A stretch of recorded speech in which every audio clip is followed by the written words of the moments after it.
mi nombre es César López, soy consultor especialista de la empresa Pragma. Como mencionó Consuelo, lo que buscaremos es presentarles a ustedes cómo el uso de la tecnología, el correcto uso de la tecnología y particularmente aquellos que están ligados al mundo de la automatización de procesos de actividades, puede ponerse al servicio del ciudadano, al mismo tiempo que mejora los índices de calidad, mejora también la gestión de los recursos y por supuesto con eso implica también un ahorro para todos nosotros, todos los chilenos. Ahora, en lo concreto, para nadie es ajeno lo que está ocurriendo en este minuto. Estamos atravesando una de las peores crisis sanitarias de los últimos 100 años, pero esa crisis también nos ha reformulado la manera en la que se desenvuelve el trabajo y particularmente cómo ese trabajo se relaciona con las personas. Y también, sin embargo, tenemos que, gracias a los avances tecnológicos que en este minuto existen, ¿cierto?, al nivel de trabajo, al nivel global, y por primera vez en la historia, a través de la automatización de actividades y de procesos, podemos subsanar aquellas diferencias que son físicas y sanitarias al hacernos cargo de actividades que antes sí o sí requerían la intervención humana. Por lo tanto, al respecto, nosotros podemos identificar principalmente dos grandes grupos de instituciones que nacieron, obviamente, que se pueden clasificar de acuerdo a lo que está ocurriendo desde marzo del año pasado. En primer lugar, están aquellas instituciones que efectivamente estaban más preparadas. Son instituciones y organizaciones, tanto públicas como privadas, que ya poseían una estrategia que les permitió hacer una transformación ágil de su negocio y aprovechar también esta aceleración digital producida por la misma pandemia. Ellos comenzaron a resolver sus dolores de manera oportuna, a través de un mayor grado de opción tecnológica, una mayor capacidad de adaptación y también, por supuesto, una menor resistencia al cambio. Ahora, lamentablemente también existe otro grupo de aquellas instituciones que efectivamente no lo vieron venir, que no estaban muy preparadas. No fueron pocos, ¿ya? Tampoco estaban ligadas a un sector en específico, ni público ni privado, y por supuesto fue transversal a todas las industrias. Lo que ocurrió es que no existía una estrategia de digitalización ya madurada, y por tanto, cuando ocurrió esta pandemia, estas instituciones comenzaron a cuestionarse el cómo trabajar, qué tecnologías necesito, si será seguro trabajar de esa manera, cómo puedo gestionar a mis equipos. Y lo que ocurrió fue que comenzaron a aplicar iniciativas digitales de manera aislada, ¿no?, derivadas básicamente de la urgencia, ¿cierto?, comandadas por la urgencia para poder mantener esa operación y seguir otorgando sus servicios y productos. Esto provocó que en este grupo, por lo menos, sí se viera interrumpida en algún grado tanto la calidad de sus servicios, quizás hasta la interrupción o suspensión de los mismos, y obviamente con eso el impacto en ciudadanos y clientes, vendiéndose, estamos hablando del mundo público o privado. Pero al respecto también, ¿qué pasa efectivamente con el Estado de Chile?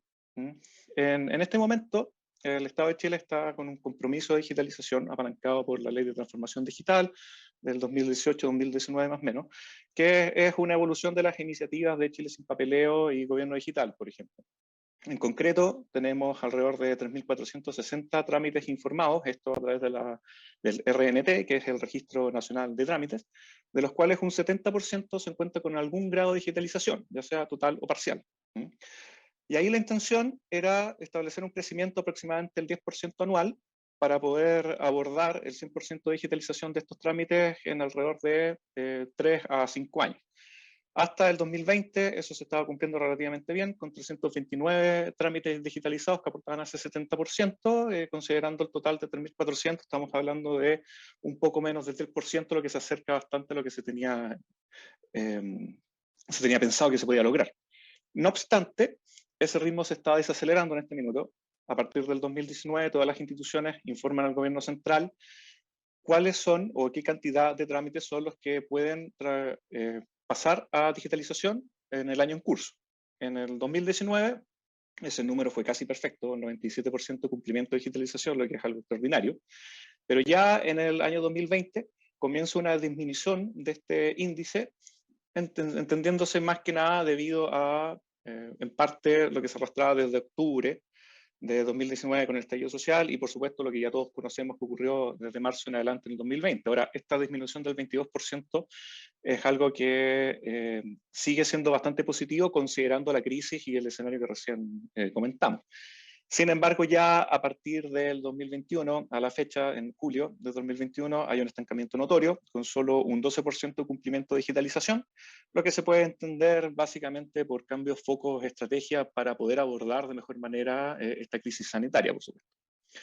Sin embargo, también tenemos un escenario en el que la satisfacción del ciudadano disminuye. Esto es un factor súper importante, porque en el 2019 el índice de satisfacción de las personas que recibían productos o servicios del Estado era del 56%. Esto disminuyó al 52% en el año 2020 y se espera que aproximadamente se mantenga en esa misma línea, quizá un poquito menos para el año 2021. En la práctica, esto implica que de 2 personas, una al menos, declara que efectivamente no está satisfecho con los productos o servicios que recibe por parte del Estado. Esto no necesariamente se explica solo por el efecto pandemia. Por un lado, tenemos que la maquinaria pública es bastante grande, son más de 389.000 funcionarios que trabajan directamente para el Estado a finales del 2020. Por tanto, mover toda esa capacidad humana hacia trámites que sean más ágiles desde el punto de vista de la digitalización no es algo que va a ocurrir de la noche a la mañana, ¿no? Por tanto, hay muchos trámites que efectivamente simplemente no estaban digitalizados. Pero por otro lado, los usuarios, los ciudadanos, están exigiendo niveles de servicio para que sean equiparables en el fondo a lo que ocurre con el mundo privado, donde la digitalización y donde la competencia produce otro tipo de experiencias, que también se espera que eso ocurra en el ámbito público. Si a esto le sumamos demoras en integración tecnológica, medidas sobre la marcha, principalmente estas brechas digitales, este mismo factor humano que conversamos, pero principalmente la prioridad, pérdida de foco o prioridad. Entonces lo que tenemos es que la pandemia no es que haya provocado este índice de satisfacción, sino que realmente lo que hizo fue potencial. Pero para entender mejor este punto, hay que preguntarse cómo efectivamente funciona un trámite en Chile. Este es un ejemplo de un trámite actual que está funcionando en una institución del Estado que tiene muy bajo aporte tecnológico. Comienza con el ciudadano que se acerca a la institución físicamente, ¿no? Ahí es recibido por personal de recepción, que le entrega a él un formulario físico para que pueda completar con sus datos antecedentes personales. Esta persona llena, completa el formulario de forma física, se lo entrega a la persona en recepción y se le permite el acceso a la sala de atención. En la sala de atención existe otro grupo de funcionarios que no son los mismos funcionarios que lo reciben en recepción, que orientan a este usuario en la búsqueda de documentos e información de esos documentos, principalmente en este caso para el uso de trámites legales, certificaciones, copias legales de documentos que el usuario puede utilizar de la manera que estime conveniente. Esta interacción con las personas que se encuentran dentro de la sala de atención se produce también a través de documentos físicos, formularios físicos, donde se les entrega a otra persona, también funcionario de la institución, para que vaya a buscar físicamente estos documentos a depósitos o bodegas, entregárselos al usuario en este caso, para que él los pueda revisar e iterar en este punto, ¿ya? Cuando el usuario ya decide que efectivamente tiene la información suficiente, puede pasar hacia una fase de solicitud, donde nuevamente se entiende con estas personas que están en las salas de atención, completan nuevamente un formulario, pero esta vez es un formulario con un poco más de detalle respecto a qué documentos se revisaron, qué tipo de información se necesita, certificados, copias, lo que fuese la cantidad y otras consideraciones que son pertinentes para entregar los productos que él está solicitando. Entonces el usuario procede al pago, obtiene un recibo y en ese momento se puede retirar de la institución. Pero el proceso no termina ahí. Más tarde, cuando la solicitud ya comienza a ser procesada, internamente un equipo de la institución lo que hace es generar estos productos que el usuario solicitó, particularmente la impresión de los documentos para las copias o la generación de estos certificados y estas firmas manuales, porque todos estos documentos, para que tengan la validez legal, tienen que ser firmados físicamente también por las personas que correspondan. Eso puede tomar en cualquier minuto entre 10 a 15 días, dependiendo la complejidad, el tamaño y las consideraciones específicas de cada solicitud. Cuando eso ya está listo y se encuentran los documentos generados y firmados, entonces se le informa al usuario y este usuario puede acercarse presencialmente hasta la institución para retirar estos documentos o si así lo eligió, se le pueden enviar mediante carta certificada utilizando Correos de Chile, lo que puede tomar en cualquier minuto entre 2 a 5 días dependiendo en qué lugar del país se encuentre. Ahora, de forma paralela también existen procesos de consolidación de información y análisis de información, donde hay un equipo, que es distinto a los equipos que hemos estado hablando dentro de la misma institución, que se encargan de obtener esta información desde estos mismos formularios físicos que hemos conversado. Formularios manuales de solicitud, los formularios de búsqueda de documentos, los formularios de ingreso. Ellos recopilan, clasifican esta información de manera manual, utilizando nada más que Excel, y a partir de eso se obtiene unos indicadores y unos reportes, principalmente para informar al gobierno central de del cómo vamos, ¿cierto? Y quizás también a otras instituciones a través de la ley de transparencia u otros requerimientos similares. Entonces, si nosotros analizamos este trámite, ¿qué dificultades son las que nos encontramos? En primer lugar, y lo más obvio, tiene que ver con los tiempos de respuesta. O sea, desde que el ciudadano llega físicamente a la institución, el tiempo de espera para poder ingresar, el tiempo de atención, más obviamente las semanas que se podría tomar para la generación de estos productos que él necesita, estamos hablando de varias semanas de demora. Pero por otro lado también, existe una consideración internamente de la institución respecto a los recursos humanos que están siendo considerados. Las personas y los perfiles que participan en las salas de atención no son las mismas que participan en recepción, que tampoco son las mismas que participan en la generación de los documentos, que no son las mismas que van a buscar estos documentos físicamente hacia las bodegas, tampoco son los que los envían y obviamente no son las mismas personas que realizan estos estudios estadísticos. Y todo eso está apalancado por un bajo uso de tecnología. Estamos hablando de ofimática, Word, Excel y poco más. Eso impacta, dado que estamos hablando de un trabajo netamente humano, en la calidad y en la estandarización de los resultados. Dado que todo este proceso depende de intervención humana, está obviamente también dependiendo de características que son inherentemente humanas, como productividad, agotamiento, por ejemplo, estrés, la misma experiencia, el conocimiento de la gente. Y si nosotros consideramos que esta institución tiene varias sucursales a nivel país, cada una ofreciendo estos mismos servicios de atención, y que por supuesto participan personas distintas en cada una de estas sucursales, podríamos tener que un usuario que recibe atención en una sucursal va a tener una experiencia que no va a ser la misma que un usuario que recibe otra experiencia en otra sucursal, dado que participan estas características inherentemente humanas en ese servicio. Entonces, ¿qué ocurriría si nosotros aplicamos tecnología? Tomamos el mismo trámite, tratamos de hacer un proceso más eficiente, desde la solicitud, la captura de información, la validación, etcétera, y la respuesta que se le entrega al usuario. Y esto es uno para buscar, obviamente, reducción de errores.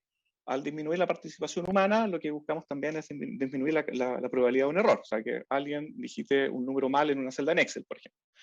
Pero al mismo tiempo permite aprovechar mejor ese capital humano, dado que todas esas actividades que podrían ser realizadas de forma automática, podemos eximir a las personas de esa responsabilidad y llevarlos a labores de mayor valor, dada su experiencia, dado su conocimiento, dentro de la misma institución. Esto, por supuesto, al aplicarle una tecnología, nos permite mejorar inmediatamente los tiempos de respuesta, porque hay acciones que pueden ser ejecutadas de forma inmediata. Al mismo tiempo que se estandarizan los resultados de la experiencia, porque ya no están estos factores humanos, por tanto lo que ocurre en una sucursal podría ser exactamente igual a lo que ocurre en otra. Añade una capa de gestión fina, de acuerdo al seguimiento control de auditoría, porque al tener una plataforma tecnológica podríamos saber con exactitud el cómo y el qué está ocurriendo, ¿cierto?, en cualquier minuto determinado. Y la idea detrás de todo esto al final es tratar de mejorar el índice que vimos al principio.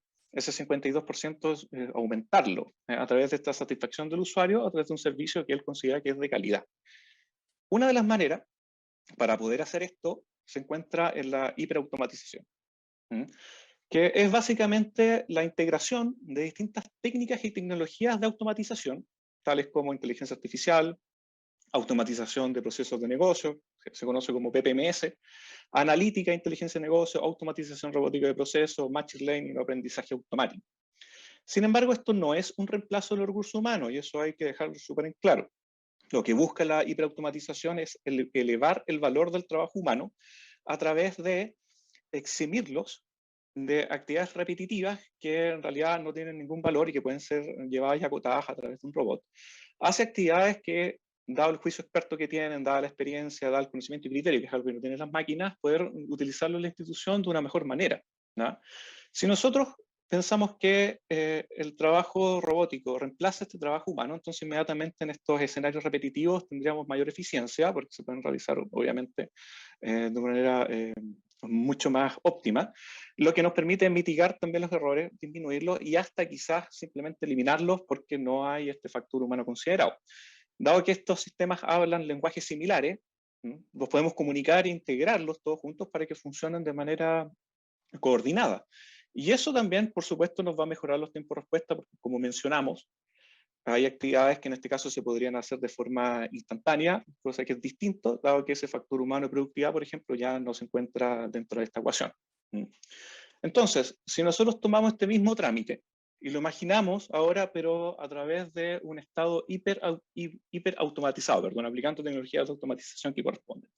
Entonces, podríamos pensar que ya el ingreso de partida no necesita este formulario manual, no será necesario. Podríamos aprovechar quizás la clave única que ya ofrece el registro civil, que tiene la información de cada uno de nosotros y que está disponible para las instituciones públicas. O quizás podríamos ir un poco más allá y hablar de biometría, utilizar la huella dactilar o el reconocimiento facial, quizás apoyarse en el mismo carnet de identidad, con el chip o con la lectura de los códigos de barra en las versiones más antiguas. La idea es darle ingreso lo más expedito posible hacia la atención, que es el servicio que él necesita recibir.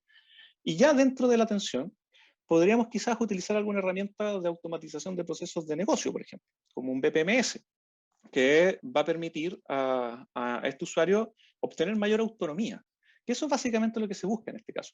Tratar de evitar esa interacción humana con los funcionarios que se encuentran dentro de las salas de atención y obviamente eliminar aquella interacción en el tránsito de los documentos a través de documentación absolutamente digitalizada. Entonces, otorgarle la herramienta al usuario para que haga la búsqueda de los documentos a través de esta información digitalizada y él pueda seleccionar e iterar las veces que estime necesaria.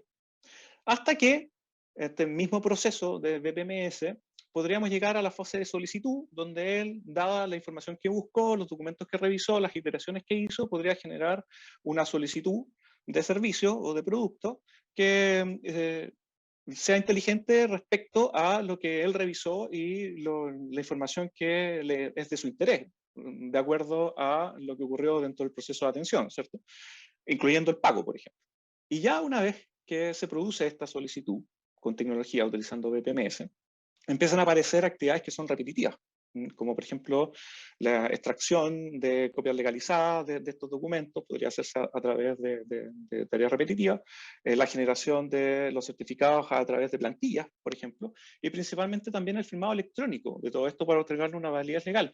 Eso podríamos utilizar asistentes digitales, dado que son actividades repetitivas que podrían ser asumidas por robots, incluyendo el envío de toda esta documentación nueva y todos estos productos nuevos que son generados y firmados, dado que la firma electrónica avanzada, por ejemplo, tiene exactamente la misma validez legal que tiene una firma física, por tanto puede recibirlo el usuario directamente en su correo sin necesidad de acercarse a retirar físicamente esa documentación. Y por el lado de la consolidación y el análisis de esos procesos de estadísticos, ¿cierto?, que antes estaban funcionando de manera manual por un equipo dentro de la institución, se puede eliminar completamente la participación humana, considerando que estamos hablando de una plataforma unificada, donde la información fluye entre cada una de ellas, y herramientas de analítica o aprendizaje automático podrían recopilar, clasificar esta información de manera nuevamente automática, sin participación, y generar en tiempo real los indicadores o las métricas que sean necesarias para poder ser enviadas al gobierno central, el seguimiento de las metas, u otras consideraciones que se tengan, u otros requerimientos que se tengan de otras instituciones, por ejemplo. Entonces, si nosotros comparamos ambos escenarios, tenemos que en el trámite actual, que tiene un bajo aporte tecnológico, el tiempo de atención es más o menos de 17 a 18 días desde que el usuario se acerca a la institución hasta que puede recibir vía correo sus documentos. En cambio, en un trámite mejorado, con un alto uso tecnológico y principalmente un uso inteligente de la tecnología de automatización, ese mismo trámite podría demorar de 1 o 2 días. Entonces, estamos hablando de una transformación que puede llegar hasta 17 veces solo en la reducción de los tiempos de respuesta. Y digo solo porque esta es la superficie. ¿Qué pasa si uno se pregunta, bueno, el usuario tiene alguna duda? O necesita saber en qué está su trámite, en qué está su solicitud. En el escenario actual, como está funcionando con bajo uso tecnológico, la única alternativa que tiene el usuario es tomar el teléfono, ¿cierto? O enviar un correo o acercarse físicamente a la institución, alguien ahí lo va a atender y va a procesar su información internamente para otorgarle una respuesta. Pero si nosotros tuviéramos todo esto hiperautomatizado y tendríamos todo esto en línea, podríamos ofrecer una plataforma donde él en tiempo real podría ver qué está pasando con su solicitud. Y aquí empieza a abrirse el apetito, porque uno dice, ok, ¿y qué pasa si es que necesito cambiar información? Por ejemplo, mi correo electrónico. Esto se puede hacer también de forma directa a través de una plataforma y no pasar por alguien en el caso del primer escenario. O, ¿qué ocurre con la calidad? Dado que ya no estamos hablando de intervención humana, no tantos factores inherentemente humanos, entonces podríamos establecer que la calidad podría mejorar. Y ahí entonces es que uno comienza a rasgar esta superficie para darse cuenta de que efectivamente si los cambios son tan importantes, pasar hasta un máximo de 17 veces en esta mejora al menos de los tiempos de respuesta. Entonces, ¿por qué esto no está siendo utilizado de manera masiva en todos los trámites públicos y ojalá también en todos los trámites privados también? De aquí la respuesta va más allá del uso de la tecnología, ¿no? Aquí la respuesta va por una concepción, por un miedo, un desconocimiento generalmente, y no tiene que ver que estas herramientas tengan un mayor costo o sean más difíciles de implementar, sino que está la concepción ligada a la hiperautomatización de que efectivamente lo que se busca es reemplazar el trabajo humano, el dominio de las máquinas, básicamente. Y eso no puede estar más alejado de la realidad, ¿no? Lo que busca la hiperautomatización es subir el valor del trabajo humano. ¿Mm? Es tomar toda esa capacidad humana, ese conocimiento, ese valor intrínseco, ese criterio, que es algo que en este minuto las máquinas no tienen y por mucho tiempo más no van a tener, y llevarlo a actividades que efectivamente puedan ser de más valor, considerando estas características intrínsecamente a las personas, relegando todas las actividades repetitivas a robots que están programados solo para hacer eso. ¿Ah? No busca un reemplazo de las personas. Pero también la hiperautomatización es mucho más que solo utilizar herramientas. No es solo elegir un montón de herramientas y tecnologías y mencionar o establecer de que se van a utilizar. La hiperautomatización es una estrategia que busca responder el cómo, el dónde, el por qué y el para qué, ¿no? Se tiene que hacer una selección, una diferenciación y una utilización adecuada de las prácticas de automatización según la realidad específica de cada situación y de cada institución. Por un lado, se tiene que seleccionar adecuadamente cuáles son, a través de este análisis de proceso, como vimos en los trámites, en estos dos trámites que comparamos, cuáles son aquellos puntos donde efectivamente tiene sentido aplicar tecnología por el lado de la hiperautomatización. Una vez que yo tengo seleccionado e identificado estos puntos, ahora viene un proceso de diferenciación, porque no todas las herramientas tecnológicas ligadas a la hiperautomatización efectivamente se comportan de la misma manera y sirven para todos los escenarios. Por tanto, tengo que ser capaz de discernir qué herramienta utilizar según cada punto que yo determiné que era crítico dentro de una cadena determinada, ¿cierto? Con esto vamos a tener una estrategia. Esta estrategia en común me va a responder el cómo hacer las cosas, ¿sí? Y que al final va a permitir utilizar adecuadamente estas prácticas y estas herramientas de automatización de manera efectiva según la realidad de cada problema y según la necesidad específica de cada institución. Y es eso precisamente lo que hacemos en Pragma, ¿no? En Pragma nosotros abordamos este tipo de desafíos colocando la estrategia en el centro, tratando de responder el cómo hacer las cosas. Si nosotros volvemos atrás y pensamos en ese segundo grupo de instituciones que quizás no estaban tan preparadas, probablemente todas esas instituciones saben que tienen que hacer algo, saben que deben mejorar sus procesos tecnológicos, saben que deben subirse al carro de la digitalización, saben que deben trabajar de forma remoto, etc. Saben que, que tienen que hacer algo porque si no les va a seguir yendo mal. Pero la pregunta no está en el qué, la pregunta está en el cómo hago esas cosas. Y ahí es donde nosotros apoyamos a través de un proceso metodológico de evaluación de distintos escenarios, de alternativas que buscan soluciones específicas de acuerdo a los objetivos y la realidad de cada institución.